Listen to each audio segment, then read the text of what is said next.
ചെയ്യും വിസ്മയമാം ഗുഹകൾ കണ്ടൊത്തുകൂടി ശബരി പീഠത്തിങ്കൽ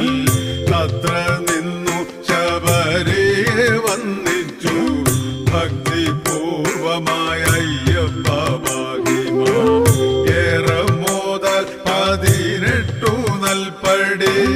കേറി ചെന്നു തൊഴുതു ഭഗവാനെ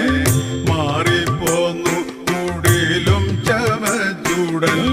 മാരതുല്യനാമയ്യപ്പ ഭാഗ്യമ